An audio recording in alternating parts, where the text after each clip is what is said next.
The opinions expressed in the video you are about to see are solely those of BoatTEST.com and its test captain. Captain Rob Smith with BoatTEST.com on board the 34 Express from Rampage. Rampage has a deep heritage in fishing, and we're going to show you some of the reasons that Rampage sets itself apart from the rest. We have the opportunity right behind me to look at one that doesn't have the interior finished yet. You'll see some of those key things that make it different. Rampage's 33 from years ago has grown up. Now she's the 34 Express for 2009. The 34 Express modified V hull features a sharp bow entry forward with 18 degrees of deadrise at the stern for sea-keeping ability that keeps you dry out on the blue water. Stringer systems are foam that is glassed into the hull to make a rigid unitized piece. The gel coat finish is VOC isophthalic gel, and the 34 Express also has a barrier coat to help prevent blisters and other osmotic failures. All this auto construction comes with a 5-year structural hull warranty. One of the things that makes a big difference is the way the boat is set up. Rampage allows you to have a lot of flexibility in how you want to set the boat up. What makes sense to you may not make sense to me. That sets them apart. Let's take a look at some of the details here in this cockpit before we move on. With about 70 square feet of cockpit space, you can really do a lot of personalization to fit your type of fishing.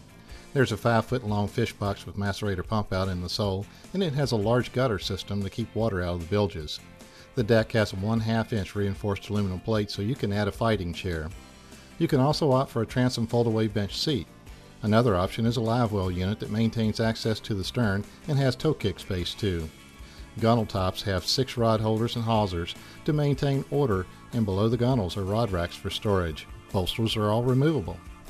Flexibility, durability, and functionality, to me, are key to any boat, especially when it comes to a fish boat.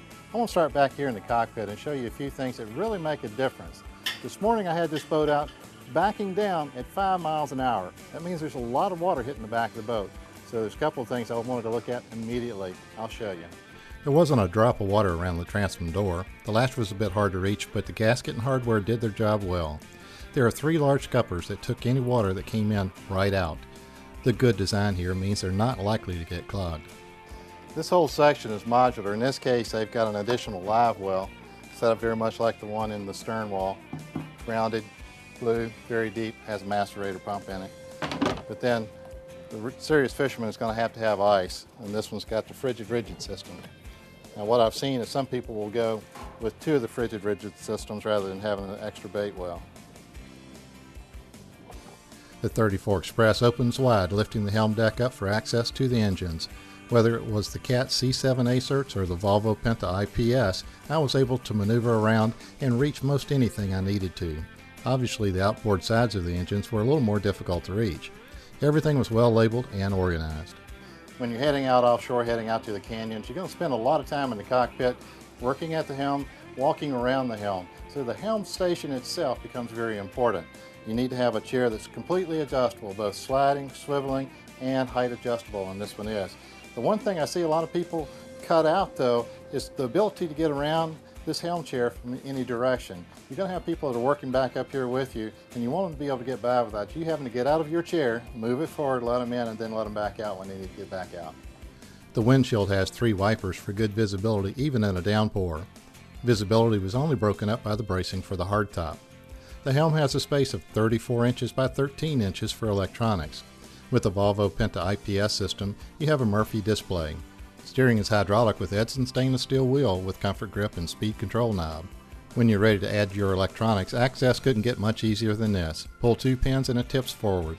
Everything is coated for corrosion protection and labeled well. The port bench has a cooler storage compartment under it. The forward end of the bench has a chair that swivels to either face the helm or to face forward. There's also plenty of grab rails in this corner if the seas get a little rough.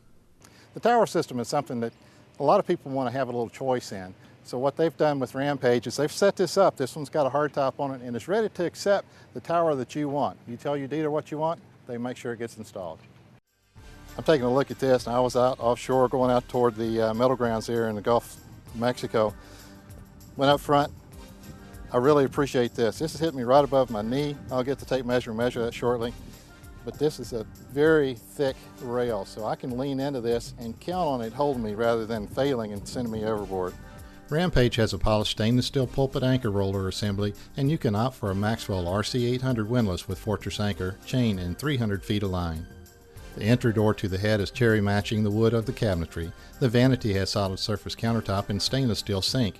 The head is a Sealand with internal macerator. Inside the shower you have 4 vertical rod holder racks to keep your most expensive gear safe. There's 74 to 76 inches overhead clearance in the head. The 2009 Rampage 34 Express measures 35 feet 6 inches or 10.85 meters in length on average, with integrated pulpit and sports a beam of 13 feet or 3.96 meters. Approximate weight with diesels is 17,200 pounds or about 7,800 kilos, and with gas engines it's 16,200 pounds and about 7,348 kilos. Maximum draft is measured at 29 inches and deadrise is 18 degrees at the transom. Tankage is 367 gallons, just under 1,389 liters of fuel, and 60 gallons or 227 liters of fresh water. With the exception of engines and controls and a hardtop option, both test boats are the same. This Volvo Penta IPS version with its new Sport Fish mode was rushed out for testing without an interior, so they weighted it down with concrete and some lead to meet the same distributed weight as a completed version. On test day, the waters were not very challenging other than threading our way through a lot of morning fishermen in small boats. The 34 Express easily navigated these waters, slicing nice tight turns typical of IPS controlled boats. With twin 370 horsepower Volvo Penta IPS 500 diesels, she's on plane in 5.8 seconds and passing through 30 miles an hour in 8.5. Her top speed is 41.5 miles per hour or 36.1 knots at 3,600 RPM. Most economical speed was 24.2 miles per hour or 21 knots at 2,500 RPM, which produced a burn rate of 18.4 gallons per hour or 69.6 liters per hour and a range of 434 miles or 378 nautical miles on a full tank. The devil's in the details. The boat's got to be flexible, durable, and functional. And Rampage has covered every one of those as you've just seen. With the IPS system with the Sport Fish mode, I don't believe you can have more fun with that. It worked so well, I was super impressed. And you will be too. So be sure and take a look at the Rampage 34 Express.